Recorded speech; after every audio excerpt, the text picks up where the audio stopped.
Que motivo eu tenho pra acordar mais cedo? Em pleno domingo, chova ou faça sol. Se não for trabalho ou então diversão, algo que eu faça por obrigação. Eu tenho motivo pra acordar mais cedo. Em pleno domingo, chova ou faça sol.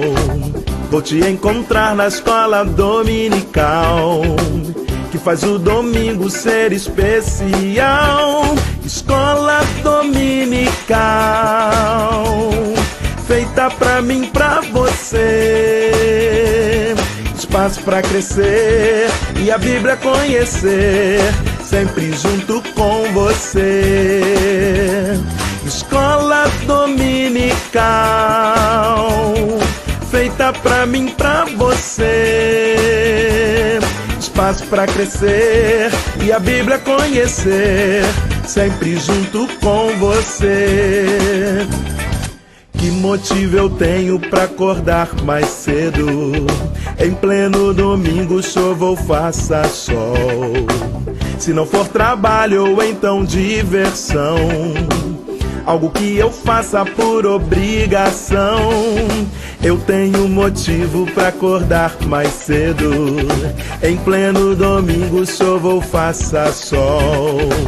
Vou te encontrar na escola dominical, que faz o domingo ser especial. Escola dominical, feita pra mim, pra você. Espaço pra crescer e a Bíblia conhecer, sempre junto com você. Escola dominical, feita pra mim, pra você.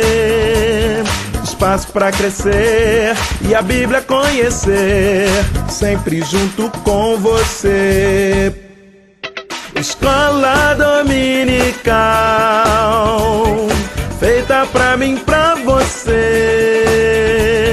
Espaço pra crescer e a Bíblia conhecer, sempre junto com você.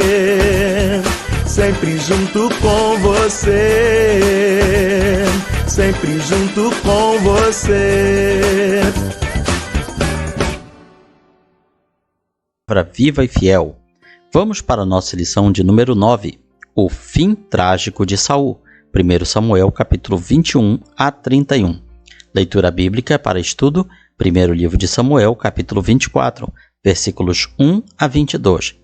A verdade prática nos ensina, em que pese a crueldade de Saul, que o levou a um fim trágico, Davi não lhe retribuiu o mal e ainda chorou a sua morte.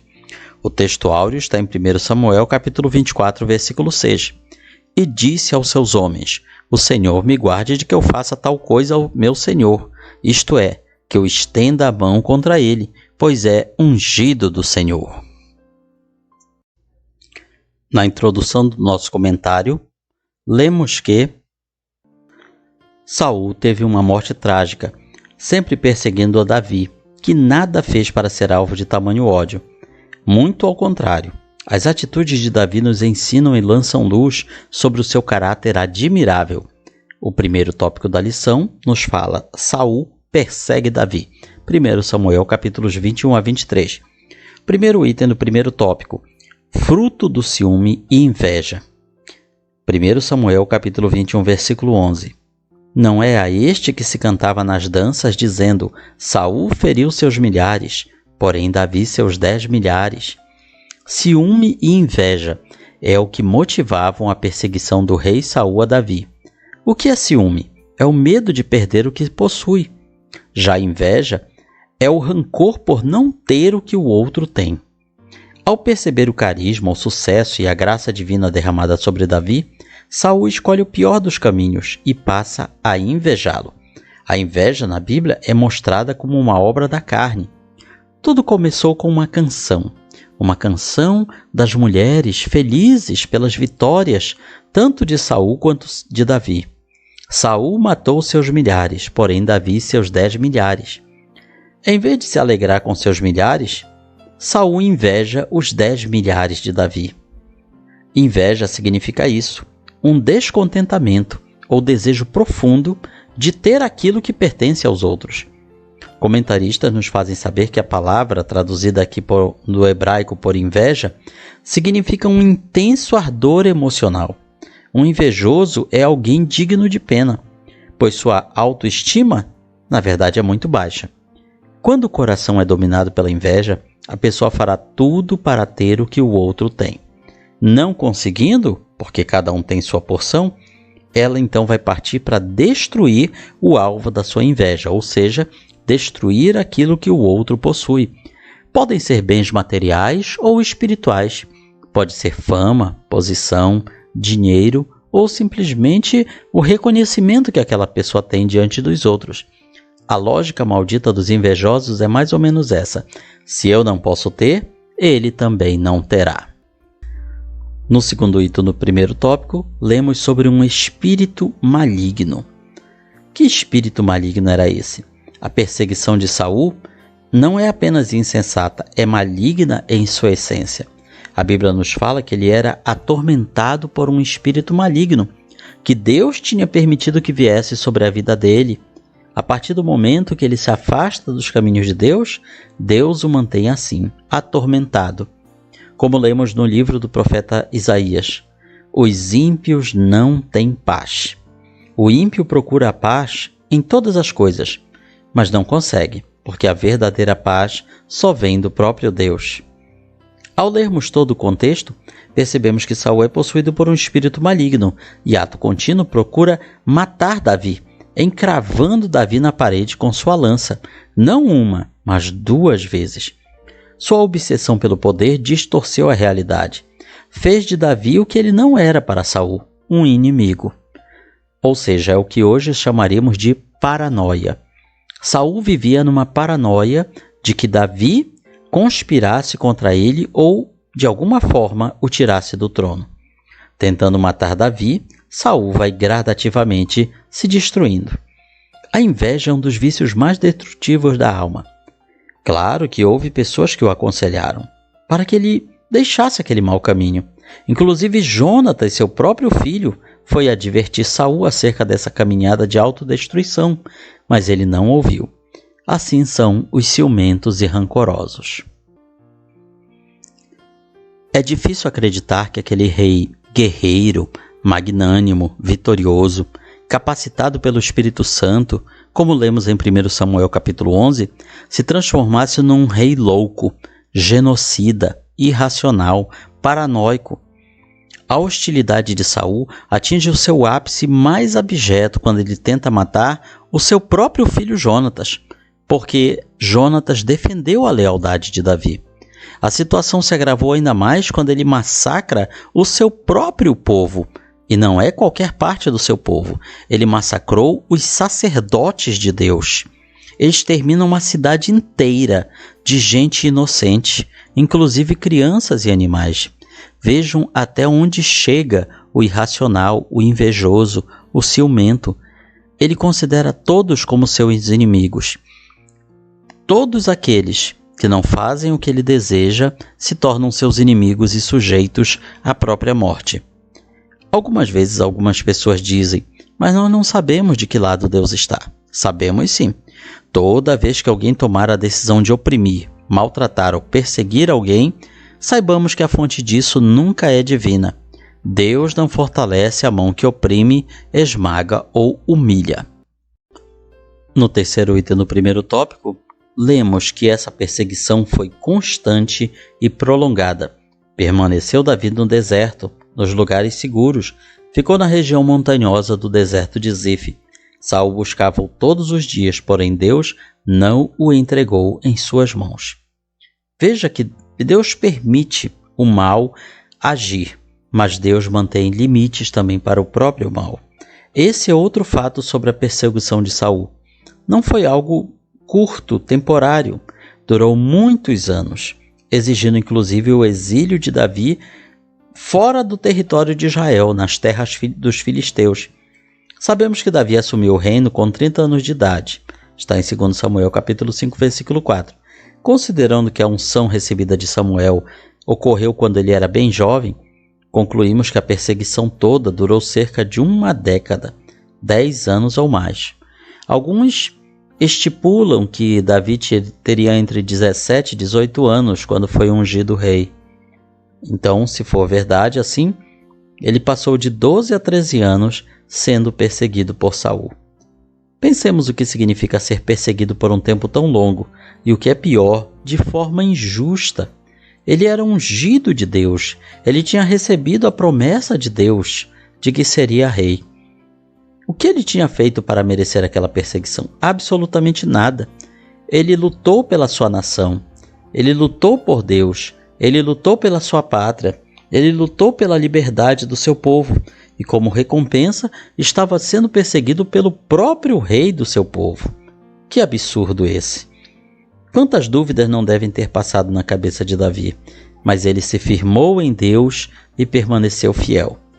Saul era um inimigo poderoso, colocou toda a estrutura do Estado contra Davi, como se ele fosse um criminoso, perseguindo injustamente com seus exércitos uma pessoa que não oferecia risco a ele. Não havia onde se esconder. O próprio Davi diz que se sentia como se fosse uma perdiz nos montes, ou seja, um pássaro, fugindo dos seus perseguidores, se escondendo nas montanhas. Durante esse período, Davi compôs muitos salmos, entre eles o Salmo 142. Ali entendemos como ele se sentia. O segundo tópico nos fala sobre as atitudes de Davi. Primeiro, ele não espiritualizou o problema. O que significa isso? Significa que Davi soube colocar o problema da forma correta. Vejam, por exemplo, no episódio mencionado em 1 Samuel, capítulo 24, versículo 4, quando Deus entrega Saul nas mãos de Davi. Davi estava escondido numa caverna com a sua tropa. E Saul, sem saber disso, entra naquela caverna para descansar. Davi tinha a faca e o queijo nas mãos. Ele podia matar o seu inimigo que estava repousando. Mas Davi era um homem íntegro. Ele resolve que não ia descer ao nível do seu inimigo. Davi entende que aquela era apenas uma circunstância da vida. Ele não espiritualiza a situação. Para ele, tudo está claro. Deus não dá oportunidades para nós fazermos o mal. Muitas pessoas incorrem em erro por tentarem espiritualizar tudo, colocar Deus em circunstâncias que nada têm a ver com o caráter do Criador. Alguns dizem, olha que oportunidade, Davi. É Deus, é de Deus isso aí. Vai lá, mata o teu inimigo. Cuidado com o exagero, cuidado com aqueles que dizem, Deus falou, Deus me disse, Deus me revelou. Nem sempre é Deus. Às vezes é a carne, às vezes é o maligno. Cuidado para não botar a chancela de Deus nas suas vontades. Deus só tem compromisso com a sua palavra. Às vezes basta um pouco de bom senso e conhecimento bíblico para vermos que aquilo nada tem a ver com a vontade de Deus. Estejamos, portanto, vigilantes contra determinadas oportunidades que nos aparecem, de nos vingarmos, de ferirmos, de matarmos, de alguma maneira retaliarmos quem nos fez mal de forma injusta. No segundo item, nós vemos que Davi não odiou. Disse Davi a Saul, por que das tu ouvido às palavras dos homens que dizem, Davi quer te fazer mal? A segunda atitude de Davi que revela muito sobre o caráter dele é, ele se recusa a odiar Saul.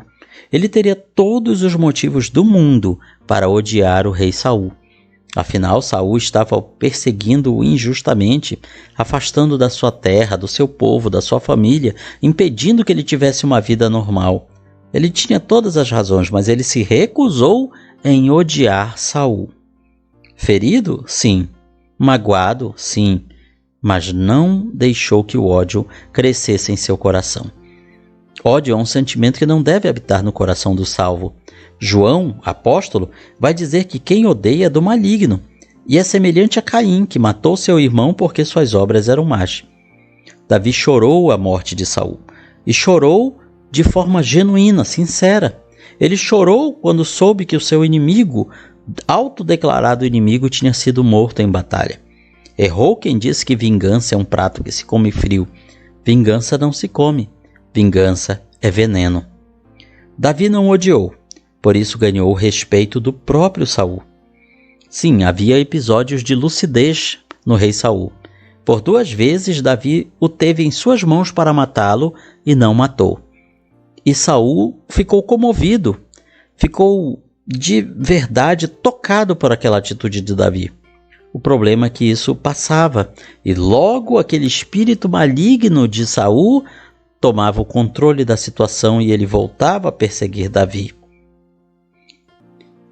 Nos dias que vivemos, há muito ódio, principalmente por radicalizações e polarizações de natureza política. Claro, há por outros motivos, mas esse é um também muito forte. Vamos fugir disso.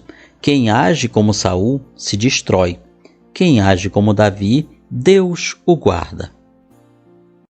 Causa estranheza no nosso tempo a atitude de muitos que se dizem cristãos, indo para as redes sociais, proferindo impropérios, acusações, expressões de ódio e até ameaças, somente porque a outra pessoa pensa diferente deles.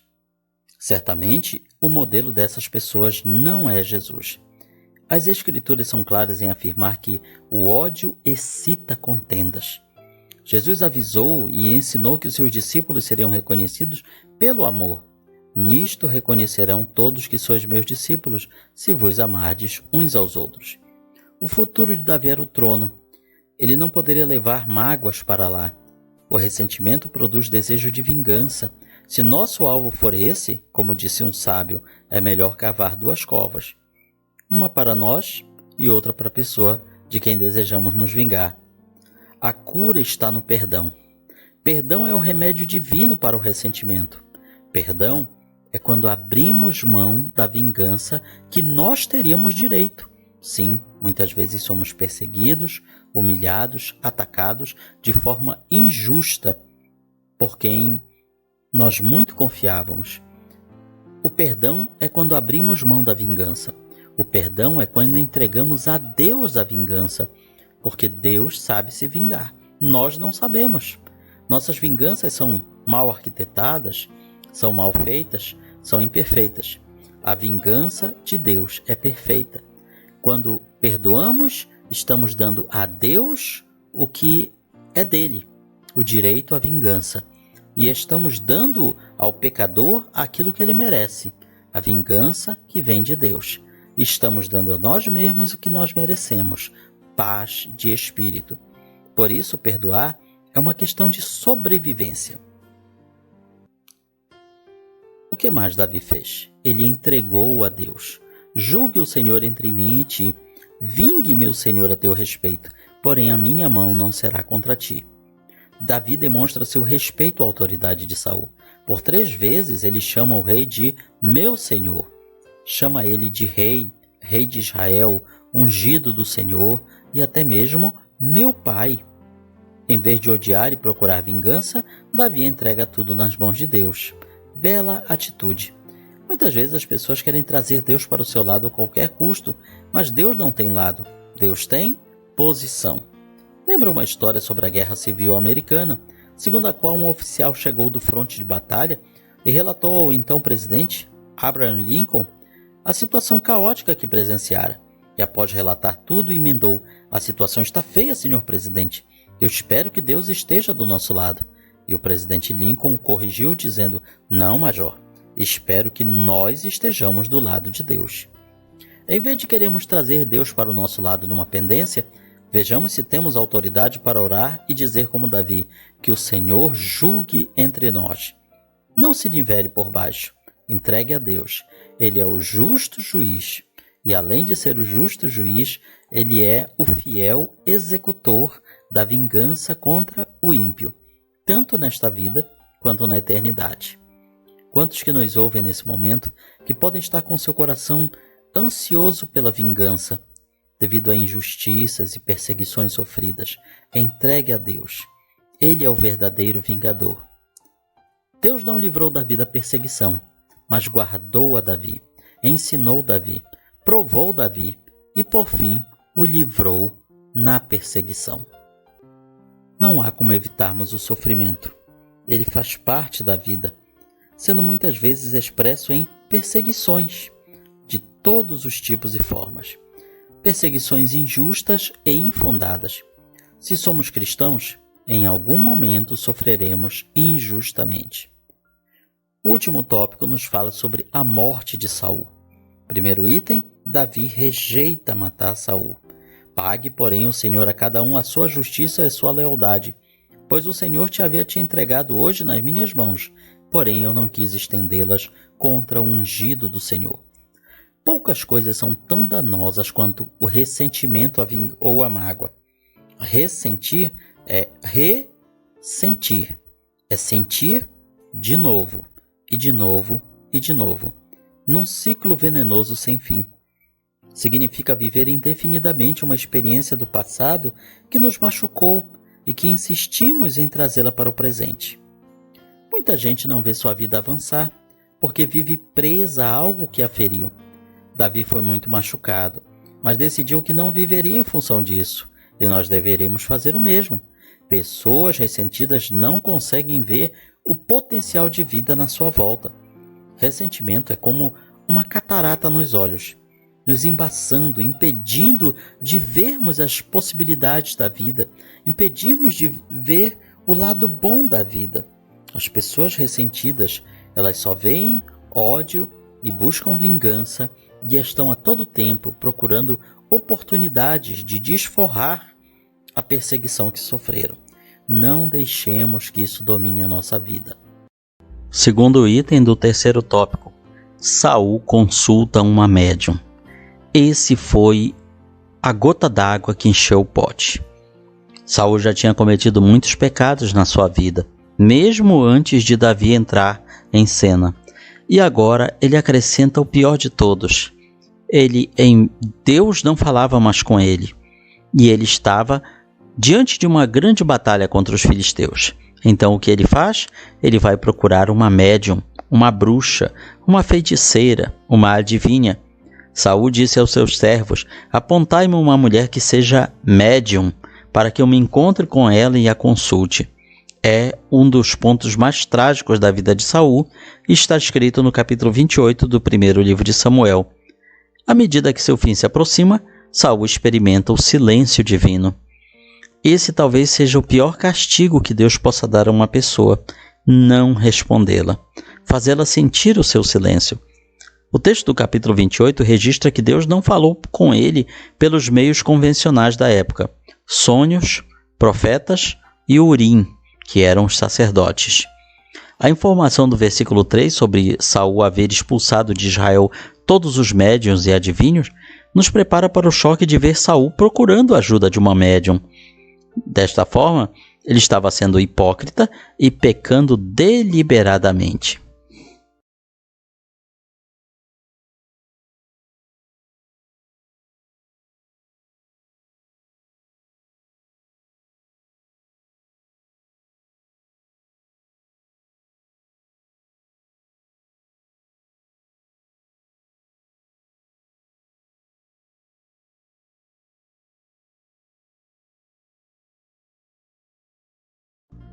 A forma como esta cena deve ser interpretada é divergente entre os comentadores.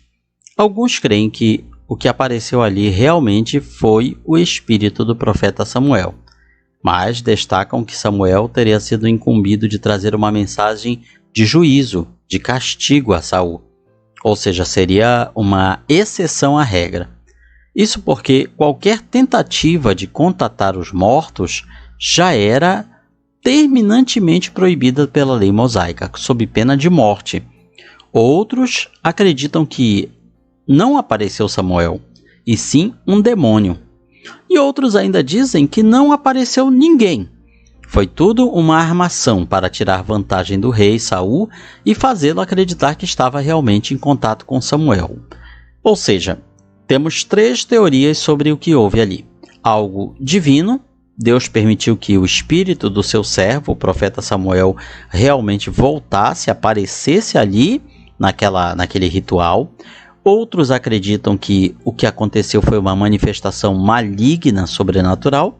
E outros ainda acreditam que foi algo da carne, algo humano. já que, na verdade, o rei Saul não viu nada. Ele perguntava à médium e ela dizia: estou vendo isso e aquilo. Portanto, pode ter sido mentira dela. Ela pode também ter se auto-enganado. Jesus assim se expressou no caso similar do rico e do Lázaro. Mas ele insistiu: não, pai Abraão, se alguém dentre os mortos for ter com eles, se arrependerão. Abraão, porém, lhe respondeu: se não ouve a Moisés e aos profetas, tampouco se deixarão persuadir, convencer, ainda que ressuscite alguém dentre os mortos. Com essas palavras, Jesus estava querendo dizer que, para as pessoas que não creem nas Escrituras Sagradas, nenhum sinal, por mais sobrenatural ou miraculoso que apareça, nada disso vai convencer aquela pessoa. Portanto, no caso de Saul, ao ir buscar algo de sobrenatural, na verdade ele encontra a sua própria destruição. Essa atitude de Saul, somada a outras, é mencionada como sendo a causa dele ser totalmente reprovado por Deus.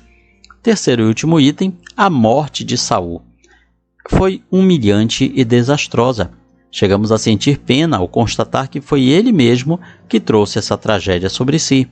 Alguns dias depois daquela consulta à médium, à feiticeira, ele vai enfrentar os filisteus em batalha e é derrotado. Cercado pelos inimigos, ele diz para que o seu escudeiro o matasse. Mas aquele homem não teve coragem. Então Saul se matou, tomou da espada e se lançou sobre ela. Dessa maneira, ele traz sobre si uma morte desonrosa, já que para qualquer guerreiro, em qualquer época, a honra é morrer em combate, de espada na mão, ou lutando contra os seus inimigos, e não se lançando sobre a sua própria espada. Os filisteus eram famosos por abusar de suas vítimas e humilhá-las, especialmente no caso de oficiais e reis. Ao encontrar Saul e 3 dos seus filhos mortos, incluindo Jonatas, fiel amigo de Davi, os filisteus tiram as suas armaduras, cortam suas cabeças e expõem tudo como troféu, nos seus templos e também na muralha das suas cidades. Alguns estudiosos entendem que esse despir das suas armaduras envolvia também tirar as roupas por baixo das armaduras, ou seja, expor aquele cadáver nu, sem nada, como uma forma maior de humilhação. Vemos então que a humilhação de Saul foi total e completa. O pecado dele o alcançou e afetou não apenas a ele, mas a muitos outros, já que a derrota de Saul em batalha representou uma conquista de território para os filisteus.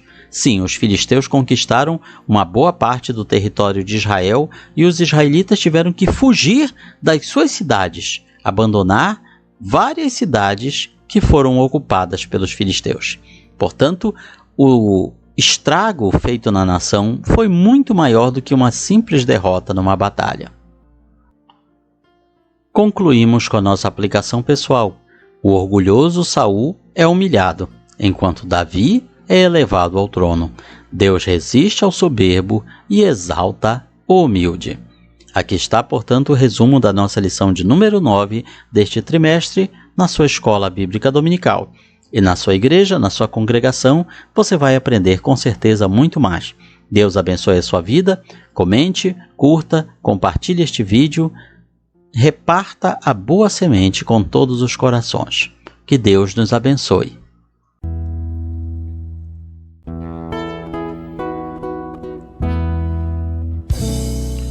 Findou-se o tempo de estudo da escola dominical. Boa lição aprendemos